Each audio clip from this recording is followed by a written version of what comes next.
नमस्कार विद्यार्थी मित्रांनो, मी अविनाश गुरु या ठिकाणी सर्वांचं हार्दिक स्वागत करतो गुरुकुल अकॅडमी या चॅनलवरती। ज्या विद्यार्थ्यांनी लाईक शेअर आणि सबस्क्राइब केलेला अशा सर्व विद्यार्थ्यांचे अगदी मनापासून आभार। आणि ज्यांनी अजून सुद्धा चॅनलला सबस्क्राइब केलेलं नसेल तर चॅनलला सबस्क्राइब करायचं आहे आणि रेग्युलर अपडेट मिळत राहण्यासाठी बेल आयकॉनवरती क्लिक सुद्धा करायचं आहे। चला तर मग सुरुवात करू आजच्या व्हिडिओ लेक्चरला। नमस्कार विद्यार्थी मित्रांनो, सर्वांचं या ठिकाणी पुन्हा एकदा हार्दिक स्वागत आहे।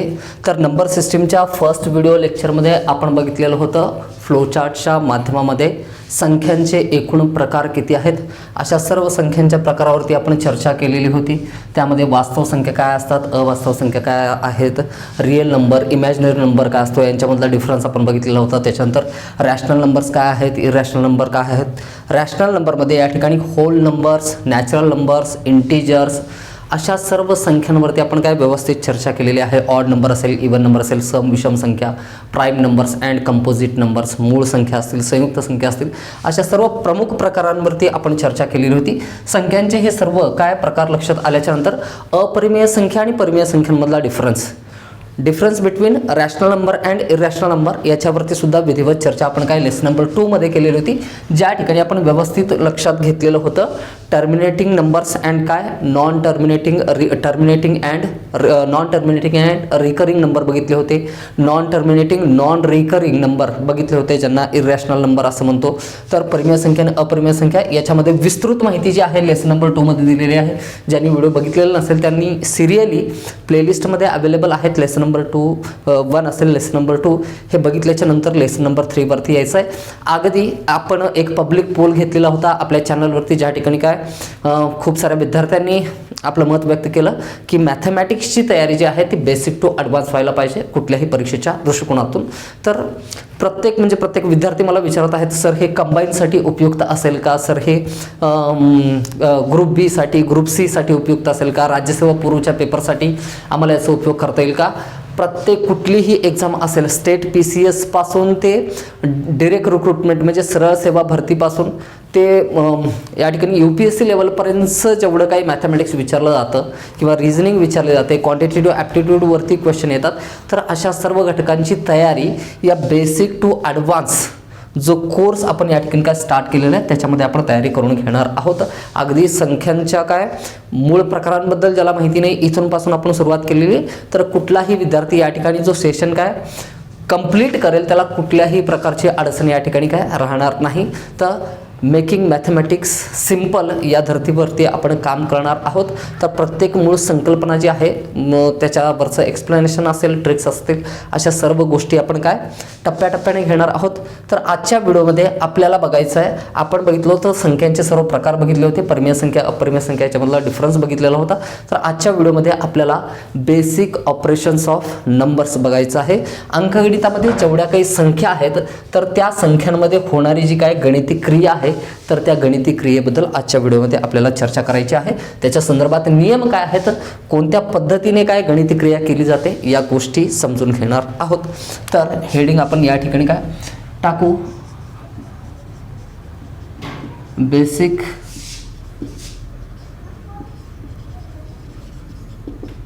मॅथमॅटिकल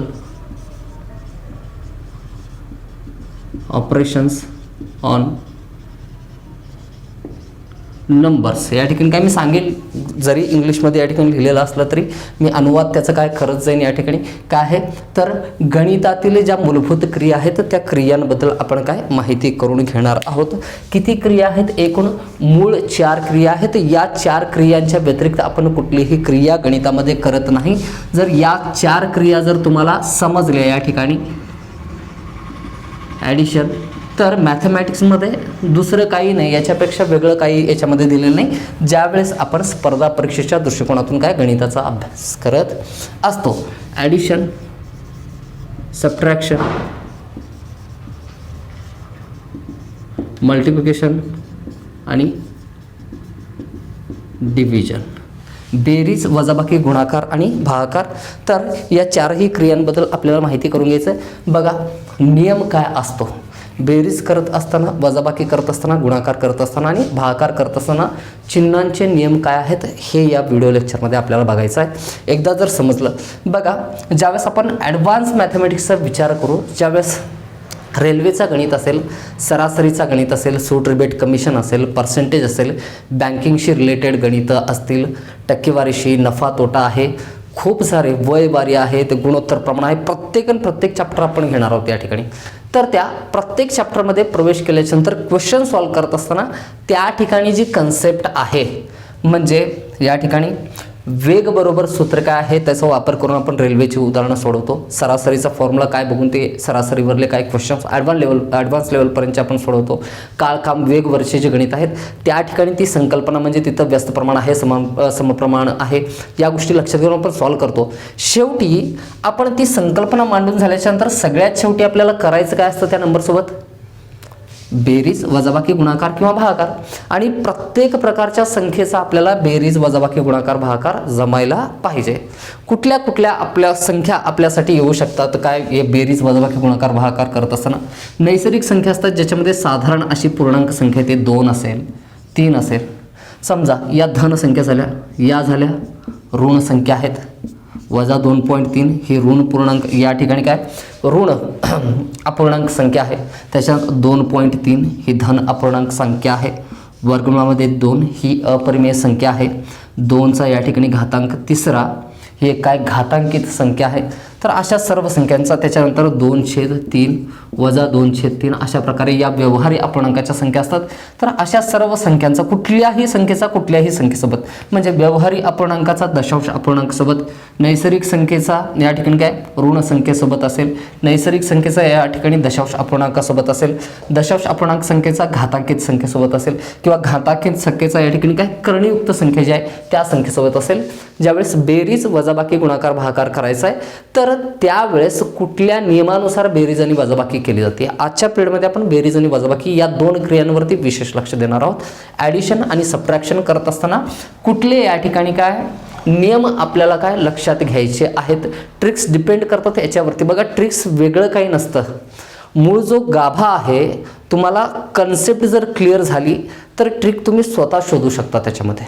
आपण बघू प्रत्येक वेळेस ज्या वेळेस काय एक संकल्पना क्लिअर होत जाईल त्यावेळेस तुमच्या लक्षात येत जाईल की बेसिक काय ट्रिक पाठ करण्यापेक्षा बेसिक माहीत असलं की क्वेश्चन कसं मिनिमम टाइम पिरियडमध्ये आपल्याला काय अटेम्प्ट करता येतो, ॲन्सर लवकरात लवकर काढता येतं. तर या ठिकाणी या 4ही क्रिया बघत असताना आपण उदाहरणादाखल या ठिकाणी बाकीच्या कुठल्याही संख्यांचा विचार करणार नाही. आपण फक्त काय या इंटिजर्सचा म्हणजे काय पूर्णांकाचा विचार करणार आहोत. नियम यांच्या बाबतीत एकदा जर लक्षात आला तर तोच नियम ॲज इट इज दशांश अपूर्णांकामध्ये, घातांकित संख्येमध्ये, व्यवहारी अपूर्णांकामध्ये, तर अशा सर्व प्रकारच्या संख्येच्या बाबतीत काय लागू करायचं आहे. मॅथमॅटिक्स हे रन होतं as per the rule. Chemistry असेल, बायो असेल, डे टू डे लाईफ असेल, प्रत्येक ठिकाणी एक्सेप्शन असतं. लँग्वेज सब्जेक्ट असेल तिथं सुद्धा एक्सेप्शन आहे, अपवाद आहेत. मॅथमॅटिक्समध्ये अपवाद असत नाही. चेक करून बघा कधीही. आपण कागदावरती जे गणित सोडवतो त्याच्यामध्ये अपवाद काही येत नाही. आपण ॲडिशन, सबट्रॅक्शन, मल्टिप्लिकेशन, डिव्हिजन करतो आणि ॲन्सर काढतो, तिथं अपवाद काही येत नाही या ठिकाणी. मात्र डे टू डे लाईफमध्ये आपण काय कुठलंही इतर चॅलेंज सॉल्व करत असताना, इतर कुठलाही प्रॉब्लेम सॉल्व करत असताना आपण जे कॅल्क्युलेशन पेपरवरती केलं आहे त्या पद्धतीने कधीही गोष्टी रन होत नाहीत. तिथं अपवाद येतात, एखादा अडथळा येतो, त्याला प्रेझन्स ऑफ माइंडनुसार आपल्याला काय सॉल्व करायचं असतं. बघा मॅथमॅटिक्समध्ये एक्सेप्शन नाही. रूल एकदा पाठ केला की कुठलाही या ठिकाणी चॅप्टर असेल, कुठलाही त्या चॅप्टरमधला क्वेश्चन आपण सॉल्व करू द्या, त्याच्यामध्ये सेम रूल जो फर्स्ट डेला तुम्ही काय तुमच्या लक्षात आलेला आहे तो ॲज इट इज अप्लाय करू शकता. आपल्याला या ठिकाणी काय नंबर ऑफ रूल्स लक्षात घ्यायचे, नंबर ऑफ कन्सेप्ट समजून घ्यायचे. हे सर्व कन्सेप्ट जेव्हा लक्षात येतील त्यावेळेस ॲक्च्युअल प्रकरणाला काय सुरुवात होईल, जिथं की ज्या प्रकरणांवरती आयोग असेल किंवा कुठलीही काय स्पर्धा परीक्षा क्वेश्चन करते आपल्याला त्या क्वेश्चनचा ॲन्सर देण्यासाठी, म्हणजे त्या क्वेश्चन्सचा जो संदर्भ आहे ते क्वेश्चन जे आहेत ते आपण काय नंतर स्टार्ट करू चॅप्टर वाईज. ओके, तर आज आपल्याला बघायचं आहे ॲडिशन आणि सबट्रॅक्शन, बेरीज आणि वजाबाकी करत असताना कोणते साधारण या ठिकाणी नियम लागू केले जातात. तर यासाठी एक टेबल तुम्हाला काय लक्षात घेणं आवश्यक आहे. बघा अशा पद्धतीने आपण काय लक्षात घेऊ. बघा बिलकुल कुठल्याही प्रकारची काय शंका लक्षात घ्यायची नाही. मॅथमॅटिक्स अगदी सिंपल सब्जेक्ट आहे. बघा याच्यामध्ये अपवादच नाही बिलकुल. पॉलिटिक्समधला एखादा कलम तुम्ही पाठ करताय तर त्याच्यामध्ये अपवाद असतात. कलम समजा आर्टिकल नंबर 14 बद्दल आपण वाचतोय तर त्या ठिकाणी एखादं एक्सेप्शन असेल तर त्याला विशेष लक्षात ठेवावं लागतं. मॅथमॅटिक्समध्ये तसं नाही. एक रूल आहे तो रूल प्रत्येक क्वेश्चनमध्ये प्रत्येक चॅप्टरमध्ये ॲज इट इज लागू होतो, त्याच्यामध्ये अपवाद कधी येत नाही. म्हणून मॅथमॅटिक्स सिम्पलेस्ट सब्जेक्ट आहे. मात्र तुमच्यापर्यंत ते जर काय योग्य पद्धतीमध्ये आणि सोप्या पद्धतीमध्ये पोहोचलेलं नसेल तर अशा विद्यार्थ्यांसाठी ते काय बनलेलं आहे, अवघड बनलेलं आहे. बघा आपण उदाहरण घेत या ठिकाणी काय बघू, टेबल बघू आपण. सगळ्यात अगोदर पहिली संख्या ही आहे, दुसरी संख्या,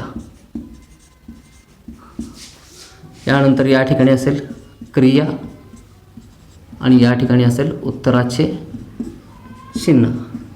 दोन संख्यांमध्ये आपण कुठली क्रिया करतो आणि काय उत्तराचं चिन्ह कोणतं ठरवायचं आहे हे लक्षात घ्यायचं आहे.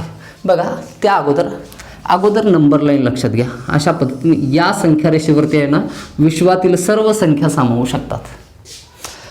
संख्या रेषेच्या मध्यभागी संख्या कोणती असते, 0 हा अंक असतो. ओके. आणि या बाजूला डाव्या बाजूला संख्या असतील 1 2 3 अशा या संख्या कुठंपर्यंत जातात, अनंतापर्यंत जातात. या सर्व संख्या ज्या आहेत यांना पूर्णांक म्हणतो. आणि यांच्या दरम्यान जी संख्या असते 2.5 असेल, 2.7 असेल, 2.9 असेल, 2.19 असेल, 2.200 असेल, या सर्व संख्या 2 आणि 3च्या दरम्यान असतात. अशा संख्यांना काय म्हणतो आपण, काय अपूर्णांक म्हणतो. पूर्णांक आणि अपूर्णांक मागच्या व्हिडिओमध्ये आपण काय व्यवस्थित समजून घेतलेलं आहे. 0च्या उजव्या साईडला राईट हँड साईडला -1 -2 -3 अशा पद्धतीने अनंतापर्यंत संख्या आहेत. तर एकूण विश्वामध्ये सर्व संख्या ज्या आहेत तर त्या संख्यांचा आपल्याला काय पूर्णांक संख्यांचा आपल्याला अशा पद्धतीने कॅटेगराईज करता येईल. Positive numbers, negative numbers and neutral number, ज्याला कुठलेही चिन्ह असत नाही. कुठलीही संख्या गणितामध्ये ज्यावेळेस आपण लिहितो, समजा या ठिकाणी काय एक नंबर लिहिलेला आहे तर ती संख्या त्याच्या चिन्हासहित उपस्थित असते. चिन्हा व्यतिरिक्त संख्या कधीही अस्तित्वात असू शकत नाही. आता या ठिकाणी फक्त 7 लिहिलेलं आहे तर त्या 7च्या अगोदर कोणतं चिन्ह असतं, अधिक हे चिन्ह असतं. मात्र ते लिहिलं जात नाही किंवा दर्शवलं जात नाही, ते मानून आपल्याला चालावं लागतं, ते सपोज करून आपल्याला चालावं लागतं. हा आहे पॉझिटिव्ह नंबर. पॉझिटिव्ह नंबरच्या अगोदर पॉझिटिव्ह साईन कधीही लिहिलेलं नसतं. मात्र निगेटिव्ह नंबर लिहायचा आहे तर निगेटिव्ह नंबर तुम्हाला काय करावं लागतं, या ठिकाणी निगेटिव्ह साईन त्याच्या अगोदर लिहावं म्हणजे लिहावं लागतं. जोपर्यंत तुम्ही निगेटिव्ह लिहिणार नाही तोपर्यंत आपल्याला काय समजणार नाही की संख्या पॉझिटिव्ह आहे और निगेटिव्ह आहे. आता लक्षात, पॉझिटिव्ह नंबरच्या अगोदर पॉझिटिव्ह साईन लिहिलं जात नाही, मात्र निगेटिव्ह नंबरच्या अगोदर निगेटिव्ह साईन लिहावं लागतं. कुठलीही संख्या घ्या, कुठलीही संख्या या ठिकाणी अशा पद्धतीने 211 ही संख्या आहे. आता या संख्येमध्ये 211 ही संख्या काय चिन्हासहित आहे की व्यतिरिक्त आहे, तर चिन्हासहितच असते. चिन्हा व्यतिरिक्त संख्या काय अस्तित्वात असूच शकत नाही. संख्या आहे तर त्याचं काही ना काही साईन आहे, तर याचं साईन काय असेल, काही नाही म्हणजे पॉझिटिव्ह आहे. निगेटिव्ह साईन असेल तर त्या ठिकाणी लिहिलेलंच असतं, ते ओळखणं अवघड नाही या ठिकाणी. ओके. तर बघा या ठिकाणी आणि एक संख्या अशी आहे ज्या संख्येला कोणतंही चिन्ह असत नाही, पॉझिटिव्हही नाही किंवा निगेटिव्हही नाही. ओके. तर या गोष्टी झाल्या. तर याच्यानंतर आपल्याला बघायचं आहे की पहिली संख्या कोणती आहे, दुसरी संख्या कोणती आहे बघा, आणि त्यांच्यामध्ये क्रिया काय होईल. आता संख्या ज्या चिन्हासहित उपस्थित असते त्याच्यानुसार या ठिकाणी डिपेंड करतं काय, हे डिपेंड करतं नंबरच्या नेचरवरती. If both numbers are positive, दोन्ही संख्या काय धन असतील तर त्यामध्ये क्रिया कोणती होईल, दोन्ही संख्या निगेटिव्ह असतील तर क्रिया काय होईल. त्याच्यानंतर संख्यांचे चिन्ह वेगळे असतील तर मग क्रिया काय होते. नियम क्रमांक पहिला बेरीज आणि वजाबाकीच्या बाबतीत असा आहे की समजा पहिल्या संख्येचे चिन्ह या ठिकाणी अधिक असेल आणि दुसऱ्या संख्येचं चिन्ह काय असेल, अधिक असेल, तर क्रिया याच्यामध्ये काय होते, बेरीजेची क्रिया होते, ॲडिशन होते. आणि उत्तराचं चिन्ह काय असतं, नेहमी अधिक असतं. एक्सप्लेन करेन मी. ओके. दुसरा नियम आपण बघू. समजा पहिल्या संख्येचं चिन्ह वजा आहे, दुसऱ्या संख्येचं चिन्ह सुद्धा वजा आहे, त्यावेळेस सुद्धा त्या दोन संख्यांमध्ये क्रिया काय होते, दोन अंकांमध्ये बेरजेची क्रिया होते आणि उत्तराचं चिन्ह काय होतं त्यावेळेस वजा असेल.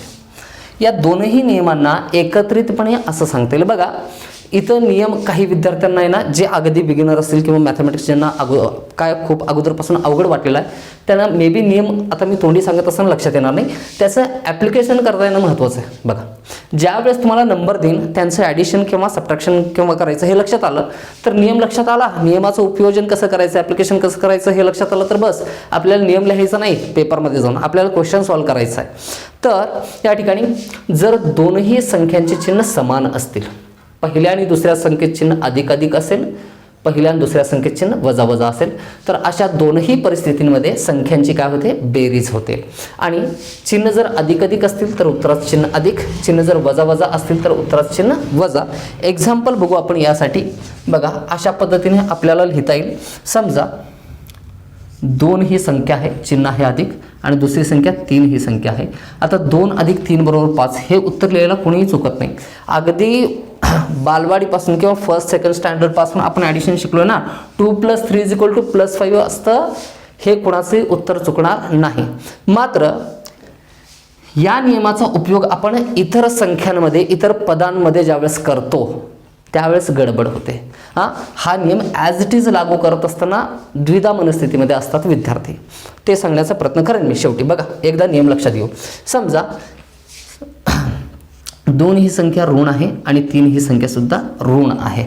दोन्ही संख्या ऋण असतील तर त्याच्यामध्ये काय होते, क्रिया कोणती होईल, बेरजेची क्रिया होईल. -2 - 3 = 5 आणि उत्तराचं चिन्ह काय असतं, वजा असतं, -5 लिहायचं. कायम लक्षात ठेवायचं, 2 संख्या दिलेली तर दोन्ही संख्येचे चिन्ह समान असतील तर नेहमी काय करायची, बेरीज करायची. ओके. तर आपण एक्झाम्पल बघत असताना परत व्यवस्थित सांगेन. +2 + 3 = +5, -2 - 3 = -5 अशा पद्धतीने ॲन्सर येतं. ओके. पुढचा नियम बघा. जर पहिल्या संख्येचं चिन्ह या ठिकाणी काय आहे, अधिक आहे, आणि दुसऱ्या संख्येचं चिन्ह काय आहे, वजा आहे, तर त्यावेळेस क्रिया कोणती होते, वजाबाकी. आपल्याला सबट्रॅक्शन करावं लागतं, बिकॉज यांचे सायन्स कसे आहेत, डिफरंट आहेत, वेगवेगळे आहेत. उत्तराचं चिन्ह काय आहे ते आपण नंतर बघू. चौथा नियम या ठिकाणी बघा.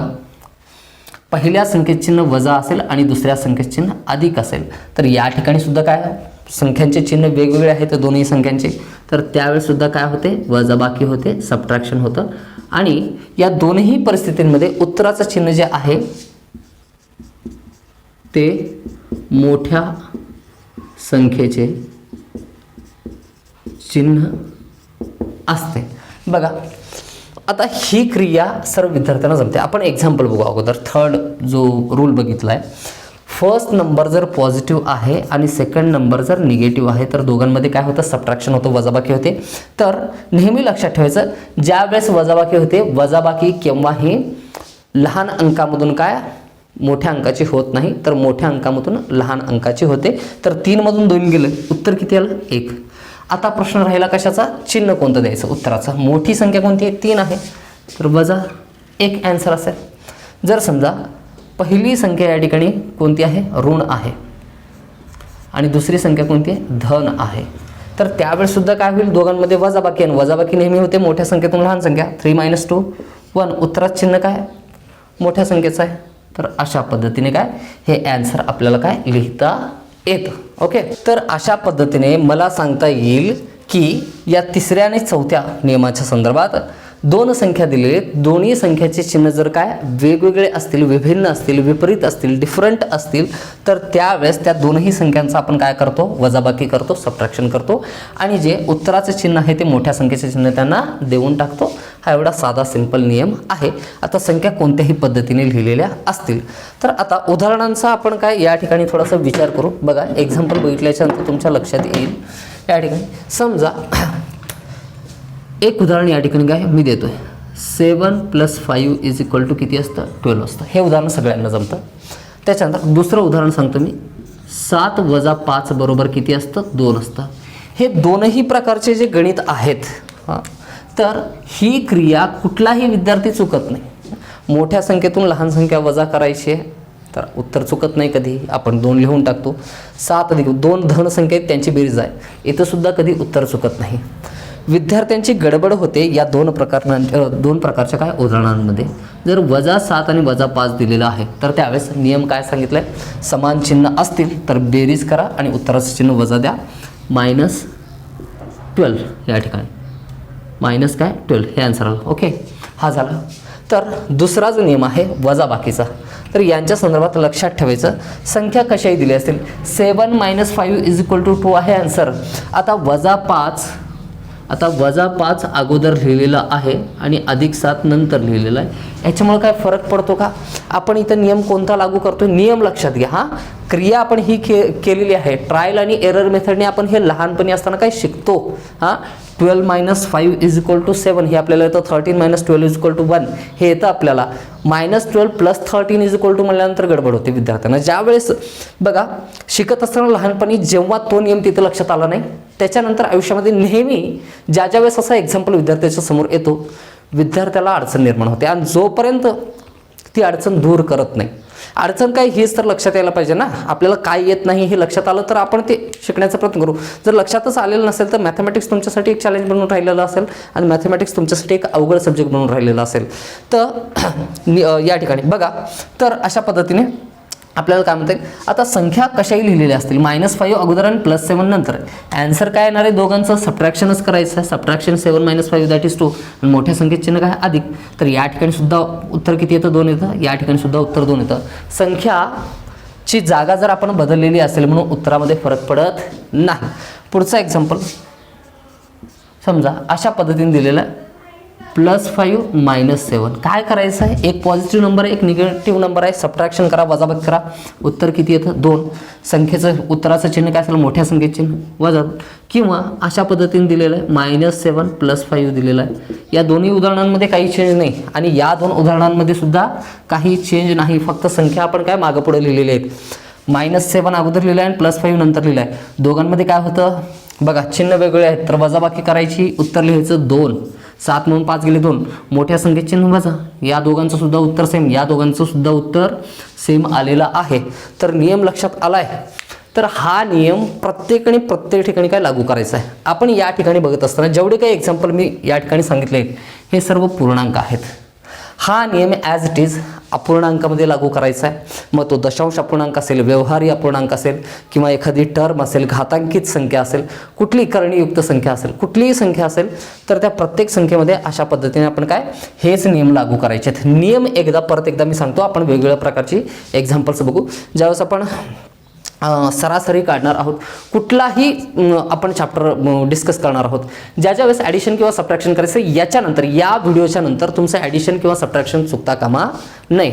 आता पूर्ण डिटेलमध्ये आपण या ठिकाणी बघणार नाही की दशांश अपूर्णांकाची ॲडिशन कशी केली जाते, सबट्रॅक्शन कसं केलं जाईल किंवा व्यवहारी अपूर्णांकाचं, त्याच्यासाठी एक स्पेशल व्हिडिओ असेल. त्या ठिकाणी व्यवहारी अपूर्णांकाचे गणित कोणत्या पद्धतीने सॉल्व्ह केले जातात, कोणत्या ट्रिकने सॉल्व्ह केलं जातं, उत्तर कसं लवकर आणलं जातं या ठिकाणी बघा. तर नियम काय आहेत या ठिकाणी बघा परत एकदा.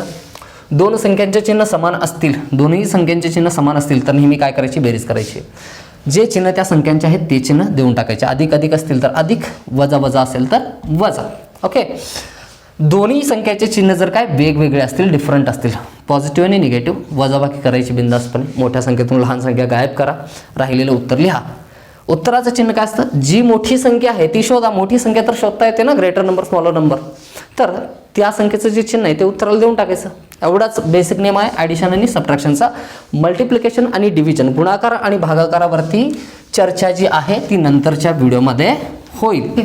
आणि असं कदापि होणार नाही की जे विद्यार्थी कन्सिस्टंटली व्हिडिओवरती बनवून राहतील आणि जो दिलेला सराव आहे तो पूर्ण करतील तर त्या विद्यार्थ्यांना काय गती प्राप्त व्हायला उशीर लागत नाही. बघा, जेवढी काय स्पीड आवश्यक आहे एखाद्या काय कॉम्पिटेटिव्ह एक्झाममध्ये काय क्वेश्चन सॉल्व्ह करताना, ती स्पीड 100% तुम्हाला काय अचीव होईल. मात्र त्यासाठी तुम्ही या ठिकाणी काय सातत्यपूर्णपणे काय परिश्रम करणं आणि सराव करत राहणं आवश्यक आहे.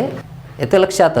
जोपर्यंत प्रॅक्टिस, ओके, जोपर्यंत तुम्ही प्रॅक्टिस करत नाही, सराव करत नाही, एक्सरसाइज करत नाही, बघा अंकगणित आणि बुद्धिमत्तेवरती ना प्रश्न येतात या ठिकाणी स्पर्धा परीक्षेमध्ये. जो विद्यार्थी आहे ना सुरुवात केलेल्या दिवसापासून शेवटच्या दिवसापर्यंत रोज 1 तास क्वांटिटेटिव्ह ॲप्टिट्यूड आणि रिझनिंग, अंकगणित आणि बुद्धिमत्तेचा अभ्यास करतो तर त्याच्यासाठी अवघड काही राहत नाही परीक्षेमध्ये गेल्याच्यानंतर. मात्र ज्यांची तयारी अपुरी असते किंवा मध्ये गॅप पडत असतो, डिस्कंटिन्युटी येत असते, त्या विद्यार्थ्यांना अडचणी निर्माण होतात. तर या ठिकाणी प्रॅक्टिस करत राहायचं आहे, परफेक्ट बनाल एका दिवशी. बघा अशा पद्धतीने एक्झाम्पल बघू. समजा 2 टर्म आहेत या ठिकाणी. 2 टर्म बनण्यापेक्षा 2 वेगळ्या प्रकारच्या संख्या बघू. अपरिमेय संख्यांची बेरीज करायची आपल्याला. याची गरज कुठेही पडू शकते, कोणत्याही प्रकरणामध्ये पडू शकते. 2 या ठिकाणी काय अपरिमेय संख्या आहेत, तर यांची व्हॅल्यू तर आपण काढू शकत नाही, यांना वर्गमूळाच्या बाहेर काढता येत नाही, म्हणून हे इरॅशनल नंबर आहेत. तर वर्गमुळात 2 आणि वर्गमुळात 2 या दोघांची काय होते, याचं सुद्धा साईन पॉझिटिव्ह आहे, याचं सुद्धा साईन पॉझिटिव्ह आहे. साईन सेम असताना काय करतो आपण, ॲडिशन. तर वर्गमुळात 2 आणि वर्गमुळात 2, किती वर्गमुळात 2 झाले, 2 वर्गमुळात 2, 2 वर्गमुळात 2, आणि उत्तरात चिन्ह काय असतं तेच असेल, इथं लक्षात. त्याच्यानंतर पुढे बघू. समजा या ठिकाणी ए प्लस ए दिलेला आहे, 2 टर्म दिलेले, 2 पद या ठिकाणी दिलेले. तर या 2 पदांची बेरीज करायचं आहे. दोघांचे चिन्ह कसे आहेत आपल्याला दिलेलं आहे, या संख्या तर नाहीत, मात्र त्यांचे चिन्ह दिले आहेत ना, अधिक ए 2 ए होतात या ठिकाणी. त्याच्यानंतर तिसरा एक्झाम्पल बघू. समजा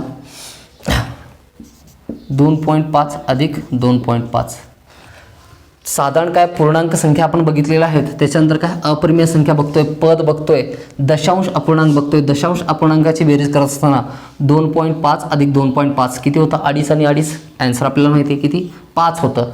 कोणत्या पद्धतीने केलं जातं, दशांश अपूर्णांकावरती सेपरेट व्हिडिओ असेल. संपूर्ण दशांश अपूर्णांकाची बेरीज वजाबाकी गुणाकार भागाकार कोणत्या पद्धतीने होतं तर विस्तृत माहिती असेल, आपण नंतरच्या व्हिडिओमध्ये बघू. या ठिकाणी ॲन्सर 5. उत्तरात चिन्ह काय असेल, अधिक अधिक आहे तर अधिक अधिक असेल या ठिकाणी. समजा या ठिकाणी 4th -2.5 -2.5 दोन्ही संख्यांचे चिन्ह समान असतील तर ॲडिशन करा. 2.5 दॅट इज 5 आणि उत्तरात चिन्ह काय असेल मायनस. That's it. अशा पद्धतीने काय नियम आपण लक्षात घेतला काय, साधारण सामान्य संख्येच्या बाबतीत. ओके, अगदी साधारण संख्या 7 अधिक 5 बरोबर 12. मात्र अशाच पद्धतीने संख्यांचे प्रकार बदलत गेले, मात्र नियम बदललाय का, नियम बदलत नाही. नियम एकदा लक्षात आलाय सगळ्यांना, एवढे सर्व आपण उदाहरणं बघितलेत. नियम बेरीज आणि वजाबाकी कोणत्या पद्धतीने होते लक्षात आलाय. तर संख्या केव्हाही येऊ द्या, या नियमाशिवाय काय दुसरा नियम या ठिकाणी लागू होत नाही, कधी एक्सेप्शन येणार नाही या ठिकाणी. जर दशांश अपूर्णांक संख्या असेल 1, या ठिकाणी समजा 1 दशांश अपूर्णांक संख्या आहे आणि दुसरी नैसर्गिक संख्या, या दोघांची बेरीज करताना काय 2 आणि 2.5 किती होतं, 4.5 होतं. ॲडिशनच करणार ना आपण या ठिकाणी. 4.5 मायनस मायनस असेल तर ॲडिशन होतं आणि या ठिकाणी उत्तरात चिन्ह काय असेल, वजा असेल. तर याच नियमाप्रमाणे काय याचं सुद्धा काय आपण ॲडिशन करून टाकतो. ओके, तर अशा पद्धतीने कुठलाही एक्झाम्पल असेल त्याच्यामध्ये दोनही संख्यांमध्ये एका वेळी आपण 2 संख्यांमध्ये क्रिया करू शकतो, केवळ 2 संख्यांमध्ये एका वेळी, आणि एकच क्रिया करू शकतो त्या संख्यांमध्ये. एकाच वेळी 2 संख्यांमध्ये बेरीज पण होईल, वजाबाकी पण होईल, गुणाकार पण होईल, असं कधीही होत नाही. ओके, तर हे एक फॅक्ट आहे मॅथमॅटिक्सचं, लक्षात ठेवायचं. तर 2 संख्यांमध्ये केवळ एकच क्रिया एकाच वेळी आपण करू शकतो, आणि ती क्रिया करत असताना नियम असा आहे, दोन्ही संख्यांचे नियम जर काय दोन्ही संख्यांचे चिन्ह जर काय समान असतील तर बेरीज करायचं, आणि जे चिन्ह प्रश्नामध्ये दिलेलं आहे संख्यांमध्ये तर तेच उत्तराला देऊन टाकायचं. दोन्ही संख्यांचे चिन्ह जर काय विभिन्न असतील या ठिकाणी तर त्यावेळेस आपण काय करतो, तर त्यावेळेस आपण सबट्रॅक्शन करतो. एक एक्झाम्पल घेऊ आपण. अशा पद्धतीने -2√2 + √2, 2 वर्गमुळात 2 आणि वर्गमुळात 2 चिन्ह कसे आहेत वेगवेगळे आहेत तर वजाबाकी होईल. 2 वर्गमुळात 2 मधून 1 वर्गमुळात 2 जर गेला तर राहिला किती, 1 वर्गमुळात 2 राहतो, आणि मोठ्या संख्येचे चिन्ह कोणतं आहे, वजा. तर या ठिकाणी मायनस लिहून टाका. -√2 हे काय असेल, ॲन्सर असेल. आता हा इरॅशनल नंबर आहे, रॅशनल नंबर आहे. संख्या कोणत्या दिले, संख्यांचे सर्व प्रकार आपल्याला माहिती आहेत. संख्या कोणत्या दिलेल्या आहेत याच्यावरती डिपेंड नाही, संख्या कुठल्याही असतील त्या संख्यांचे चिन्ह काय आहेत याच्यानुसार ठरतं की त्यांच्यामध्ये ॲडिशन होईल की सबट्रॅक्शन होईल. आता यांचा उपयोग आपण काय वेगवेगळ्या ठिकाणी काय करणार आहोत. आता काही वेगळी उदाहरणं आपल्याला काय करायची आहेत, अभ्यासायची आहेत. बघा, त्या उदाहरणांचा काय विचार करत असताना या ठिकाणी बऱ्याच चॅप्टरमध्ये संख्यांचे प्रकार झाल्याच्या नंतर ज्या भौतिक क्रिया आहेत गणितामधल्या, ॲडिशन, सबट्रॅक्शन, मल्टिप्लिकेशन, डिव्हिजन, यांच्या बाबतीत सगळ्यात अगोदर आपल्याला सांगितलं जातं कुठलाही क्वेश्चन सॉल्व्ह करत असताना बॉडमॉसचा नियम लागू करायचा. बॉडमॉस काय आहे, कंचे भागू बेव, हे शॉर्टमध्ये जसं जे म्हणलं जातं तर ते काय आहे हे आपण काय सगळ्यात अगोदर काय जाणून घेऊ. हे दिलेलं असतं पुस्तकांमध्ये, मात्र तिथं क्वेश्चन सॉल्व्ह करण्यासाठी प्रत्येक गोष्ट एक्सप्लेन केलेली नसते त्या ठिकाणी. ओके, तर त्यासाठीच तर काय शिक्षकांची मदत लागते. पुस्तक आणि शिक्षकांमध्ये हाच तर काय एक बेसिक डिफरन्स आहे. अशा पद्धतीने 25, 27, 15 वजा 13 हा क्वेश्चन दिलेला आहे. तर हा क्वेश्चन सॉल्व्ह करण्याच्या अगोदर आपण आपल्या नियमाचं ॲप्लिकेशन कसं करायचं आणि क्वेश्चनचा आन्सर लवकरात लवकर कसं काढायचं आहे या गोष्टीकडे बघू. बघा, बॉडमॉस म्हणजे काय, BODMAS. तर याला म्हणतात या ठिकाणी काय, कंचे भागुबे व. ब्रॅकेट मीन्स कंस, ऑफ असतं किंवा चे असतं, म्हणजे या ठिकाणी काय करायचं असतं, गुणाकार करायचा असतो जर चे दिलेला असेल तर. डिव्हिजन म्हणजे या ठिकाणी काय आहे, भागाकार आहे. ओके. मल्टिप्लिकेशन म्हणजे काय आहे, गुणाकार आहे. ॲडिशन म्हणजे काय आहे, या ठिकाणी बेरीज आहे, बे म्हणजे, आणि व म्हणजे वजाबाकी, दॅट इज सबट्रॅक्शन, वजाबाकी. कोणतंही गणित सॉल्व करत असताना डावीकडून उजवीकडे क्वेश्चन सॉल्व करायचा असतो, आणि तो सॉल्व करत असताना अगोदर ब्रॅकेट सॉल्व करायचा, त्याच्यानंतर काय ऑफ सॉल्व करायचं, म्हणजे चे जर दिले असेल तर चेच्या ऐवजी किंवा ऑफच्या ऐवजी गुणाकाराचं चिन्ह त्या ठिकाणी ठेवायचं आणि क्रिया करायची. त्याच्यानंतर भागाकार करायचा असतो, भागाकाराच्या नंतर गुणाकार, गुणाकाराच्या नंतर बेरीज, आणि बेरीजच्या नंतर वजाबाकी करायची असते, असं सांगितलेलं असतं. आपलं जे गणित दिलेलं आहे या बाकीच्यांचा विचार आपण नंतर करू. हां, व्हिडिओ असेल ज्यावेळेस गुणाकार आणि भागाकारावरती मी चर्चा करेन त्यावेळेस सांगेन. या सर्व गोष्टींचा नंतर विचार करू. आता सध्या नियम आपण बघितलेत कशाचे, बेरीज आणि वजाबाकीचे. अगोदर बेरीज करायची, मग वजाबाकी करायची. ओके. अगोदर बेरीज करायची. आता 25 आणि 27 मध्ये तर वजाबाकी होते, एक धनसंख्या एक ऋण संख्या आहे. तर कोणत्या पद्धतीने ॲप्लिकेशन करायचं बघा. 4 संख्या दिलेली, 4 संख्यांचे वेगवेगळे या ठिकाणी काय चिन्ह आहेत. आपल्याला नियम माहिती आहे, काय नियम तोंडपाठ आहे आपल्याला. हां, अगदी त्याचं उपयोजन कसं करायचं आहे. इथं जर शिकलात तर नंतर कधी काय विसरणार नाही, किंवा नंतर कधी चूक करणं अशक्य नाही. ॲन्सर जे काही येईल, तुम्ही नियम परफेक्ट तुमचा ठेवला आहे ना, तर ॲन्सर चुकू शकत नाही. तुमचं जे ॲन्सर असेल तेच ॲन्सर असेल. ॲन्सर जरी रॉंग असेल तरी ते तुमचं ॲन्सर काय असेल, योग्य असेल. त्या ठिकाणी दिलेलं ॲन्सर एखाद्या वेळेस काय चुकीचं असलं तरी आपण आपल्या मनामध्ये शंका ठेवायची नाही कधी, कारण आपण आपल्या नियमानुसार अचूकपणे उत्तर काढलेलं असतं. बघा, नियम काय होता, संख्यांचे चिन्ह समान असतील तर काय करायचं, बेरीज करायचं. ओके. आणि संख्याचे चिन्ह वेगवेगळे असतील तर वजाबाकी करायचे आहे. समान संख्येचे चिन्ह शोधा. ट्रिक काय असते, अशा पद्धतीचं काय सिरीजमधलं क्वेश्चन सॉल्व करत असताना खूप सारे संख्या असताना या ठिकाणी अशा पद्धतीने काही जण सॉल्व करतील. 25 वजा 27. बघा, कॅल्क्युलेशनची प्रत्येकाची आपापली एक शैली असते, ज्या पद्धतीने सवय पडलेली असते त्या पद्धतीने. समजा काही जण अशा पद्धतीने काय चल लिहितात. ओके. काही जण अशा पद्धतीने चल लिहितात. आता ज्याची जशी सवय आहे तसं तो सॉल्व करू शकतो. मात्र क्वेश्चन सॉल्व करत असताना या ठिकाणी काय एक अट मात्र काय सगळ्यांसाठी कॉमन असेल, काय लवकरात लवकर चुटकीसरशी क्वेश्चन सॉल्व व्हायला पाहिजे. त्यासाठी योग्य पद्धत काय आहे, ती योग्य पद्धत जर तुम्ही फॉलो केलात तर तुम्ही काय असाल, रेसमध्ये नेहमी काय पुढे असाल. तुम्हाला दुसरे क्वेश्चन सॉल्व करण्यासाठी थोडासा एक्स्ट्रा टाईम भेटू शकतो.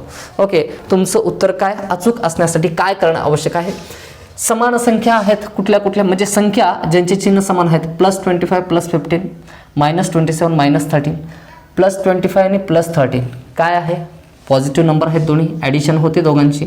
25 + 15 किती येईल, 40. -27 आणि -13 दोन्ही संख्यांचे चिन्ह समान आहेत. -27 आणि 13 ची बेरीज करा, किती होते, 40. आणि उत्तरात चिन्ह काय येतं, वजा येतं. 40 + 40 ॲन्सर किती असेल, 0 असेल. अशा पद्धतीने सिम्पली सॉल्व करू शकतो. या क्वेश्चनला अशा पद्धतीने सुद्धा काय सॉल्व करता येतं, काय 25 - 27 दॅट इज -2 + 15 -2 + 15 दॅट इज -2 + 15 -13 असं लिहू. मग -2 + 15 दॅट इज 13 -13 = 0. तुम्हाला निवडायचं आहे कोणत्या पद्धतीने. नियम तुमच्याजवळ आहे तर तुम्ही त्याचं ॲप्लिकेशन कोणत्या पद्धतीने करता हे तुमच्यावरती डिपेंड करतं. ओके. आणि आता तुम्ही डिपेंड राहायचं या पद्धतीवरती. नेहमी क्वेश्चन दिल्याच्यानंतर समान संख्या उचलायची, काय चिन्हांची संख्या उचलायची, बेरीज करायची, आणि सगळ्यात शेवटी काय करायची, वजाबाकी करायची. गुणाकार भागाकाराच्या बाबतीत आपण नंतर चर्चा करू. ओके. क्लिअर आहे तिथंपर्यंत गोष्टी. तर आणखीन एक एक्झाम्पल आपण या ठिकाणी काय 1-2-3 एक्झाम्पल आपण या ठिकाणी घेऊ. बघा, अशा पद्धतीने आता पुढील क्वेश्चन सॉल्व करत असताना नंबर्स बघितल्याच्यानंतर आपल्याला काय लगेचच या ठिकाणी काय लक्षात यायला पाहिजे की नंबर्सला काय जे जवळपास संख्या आहेत त्यांच्यासोबत काय क्रिया कोणत्या पद्धतीने करायचे. बघा, हे जे अवगत होतं हे आहे ना, अशा पद्धतीने नाही की आता इथं क्वेश्चन लिहून ठेवला आहे आणि तो पाठ केला आणि त्याचा ॲन्सर लिहून काढलेला आहे. गोष्टी अशा वर्क करत नाहीत. तुम्ही आहे ना ज्यावेळेस काय रेग्युलरली प्रॅक्टिसमध्ये असता, कायम तुम्ही त्याच्यामध्ये काय गुंतलेले असतात, त्यावेळेस तुमच्यासाठी ते अगदी सहज असतं, ते नंबर्स तुमच्यासोबत काय फॅमिलियर झालेले असतात. तुम्ही जेवढी जास्त प्रॅक्टिस कराल तेवढं तुम्ही काय परफेक्शन आणि अचूकतेच्या काय जवळ पोहोचता. ओके, आता हा क्वेश्चन सॉल्व्ह करताना सिम्पली असं म्हणता येईल आपल्याला की -46 आहे +46 आपल्याला मिळवता येतं का, किंवा आपला साधारण रूल जो आहे, आपला जो नियम आहे, समान चिन्ह असतील तर बेरीज करायची या ठिकाणी, विरुद्ध चिन्ह असतील तर वजाबाकी करायची. ओके, त्या फंड्यानुसार आपण काय सॉल्व्ह करण्याचा प्रयत्न करू. 27 + 30 दॅट इज 57 लिहू शकतो. -46 आहे, -12 आहे, याला लिहिता येतं आपल्याला -58. आन्सर किती येईल या ठिकाणी 57 - 58. सबट्रॅक्शन होतं, मोठ्या संख्येचे आपण देतो. अशा पद्धतीने काय आन्सर काढता येतं मिनिमम टाइम पिरियडमध्ये. आता तुम्ही कुठल्याही पद्धतीने सॉल्व्ह करा, जेवढ्या लवकर या ठिकाणी काय आन्सर आणता येईल तेवढ्या लवकर, आणि तोंडी सुद्धा या ठिकाणी काय कॅल्क्युलेशन करायची सुद्धा बऱ्याच वेळा काय गरज पडू नये. आपल्याला ॲडिशन किंवा सबट्रॅक्शन करत असताना आकडेमोड करत बसायची आवश्यकता पडू नये. या ठिकाणी विद्यार्थ्यांनी आता वैदिक मॅथमॅटिक्स तर केलेलं नाही, किंवा मी सुद्धा केलं नाही, किंवा कधी अबॅकसचा क्लास केलेला नाही. आपल्याला अशा आपली आतापर्यंतची जी तयारी झालेली आहे ना, तर त्या तयारीच्या बेसिसवरती आपल्याला कॉम्पिटेटिव्ह एक्झाममधला प्रत्येक क्वेश्चन सॉल्व्ह करायचा आहे. ओके, चल पुढचा क्वेश्चन बघू. 26 - 30 - 12 + 16 - 5. 26 + 16 that is 26 + 16 that is 42. 42 - 30 - 12 that is -42 आणि -5. +42 - 42 कॅन्सल होतात. 42 म्हणून 42 गेले, राहिलं काय -5 ही संख्या राहिली. तर -5 काय असेल, ॲज इट इज आन्सर असेल. अशा पद्धतीने इतर 2 क्वेश्चन तुम्हाला दिले, ते क्वेश्चन काय सॉल्व्ह करायचा प्रयत्न करा, त्यांचा आन्सर अचूकपणे काढा. सुरुवातीला तुमची गती धीमी असेल तर ही शिकण्याच्या काय प्रक्रियेमधली अवस्था आहे, प्रत्येकाची हीच असते. तर आहे ना, सरांना फास्ट जमलं, आपल्याला थोडंसं स्लो जमतंय, सरांच्या पुढे निघून जाल तुम्ही काही महिन्यांच्या नंतर. ज्यावेळेस काय आता सध्या बघा, सर एवढं बेसिक का सांगतायत, आपण सध्या गणितामधला नियम शिकतोय. गणित नेमकं काय आहे, गणितामध्ये बेरीज आणि वजाबाकी केली कशी जाते हा नियम बघतोय. हा नियम बघितल्याच्यानंतर शेवटचा चॅप्टर सॉल्व्ह करेपर्यंत आपण ॲडिशन सबट्रॅक्शन करणार आहोत. त्यावेळेस कोणत्या लेवलला तुम्ही असाल हे विचार करा. आता कुठल्याही पुस्तकामधलं क्वेश्चन घेतलं, ॲडिशन सबट्रॅक्शन कुठलंही पुस्तक घ्या, कुठल्याही पब्लिकेशन्स घ्या, खूप सारे त्या ठिकाणी काही सोल्युशन्स दिलेले आहेत. बघा इथं तुम्ही ट्रिक लक्षात घेतली, बॉडमॉसचा उपयोग कसा करायचा. ॲडिशन सबट्रॅक्शन करत असताना ॲडिशनच अगोदर करायला पाहिजे किंवा सबट्रॅक्शनच अगोदर करायला पाहिजे असं नाही. इथं लक्षात, केव्हाही आपण बेरीज करू शकतो आणि केव्हाही वजाबाकी करू शकतो. वजाबाकीच्या अगोदरच काय बॉडमॉसच्या रूलमध्ये जसं दिलंय, वजाबाकीच्या अगोदरच बेरीज करायची असते, बेरीज झाल्याशिवाय वजाबाकी करायची नसते, असं काही नसतं. मात्र अगोदर बेरीज करून जर वजाबाकी करायचा प्रयत्न केला तर सोल्युशन लवकर निघतं. हा त्यामधला एक फंड आहे. ओके, हे लक्षात ठेवा. त्याच पद्धतीने काय सॉल्व्ह करा. जो काही नियम आपण बघितले आहे त्या नियमाच्या संदर्भात जेवढ्या काही गोष्टी सांगितले त्या लक्षात ठेवा. त्याचं उपयोजन कुठलंही क्वेश्चन सॉल्व्ह करताना करा. कुठलंही पुस्तक उघडा, तुम्हाला क्वेश्चन किती लवकरात लवकर सॉल्व्ह होतात, हा नियम तुम्हाला व्यवस्थित जमतो की नाही हे बघायचं या ठिकाणी. तर या ठिकाणी आपण थांबू. आजच्या व्हिडिओमध्ये आपण बघितलेलं आहे ॲडिशन आणि सबट्रॅक्शन. पुढच्या व्हिडिओमध्ये असेल मल्टिप्लिकेशन आणि डिव्हिजन. तर हे नियम लक्षात घेतल्याच्या नंतर चिन्हांचे नियम आपण बघितलेत, बेरीज आणि वजाबाकीचे. चिन्हांचे नियम बघू गुणाकार आणि भागाकाराच्या संदर्भात. त्याच्यानंतर साधारण संख्यांची बेरीज वजाबाकी जर तुम्हाला जमेल, दशांश अपूर्णांकाची बेरीज वजाबाकी गुणाकार भागाकार कसा केला जातो सेपरेट व्हिडिओ असेल. त्याच्यानंतर व्यवहारी अपूर्णांकाचा the numbers which are return in the form of numerator and denominator. तर त्या नंबरचं ॲडिशन सबट्रॅक्शन मल्टिप्लिकेशन डिव्हिजन कसं केलं तर हे बघू. हे झाल्याच्यानंतर पूर्णांकयुक्त आणि अपूर्णांकयुक्त संख्या या बघू आपण, काय म्हणजे फ्रॅक्शनवाल्या संख्या ज्या असतील, होल नंबर जे असतील तर ते मिक्स टाईपसुद्धा बघू. त्याच्यानंतर बॉडमॉसचे एक्झाम्पल्स बघू. त्यानंतर अशी एक नंबरची सिरीज बघू ज्याच्यामध्ये काय ॲडिशन सबट्रॅक्शन मल्टिप्लिकेशन डिव्हिजन सर्व काही दिलेलं असतं.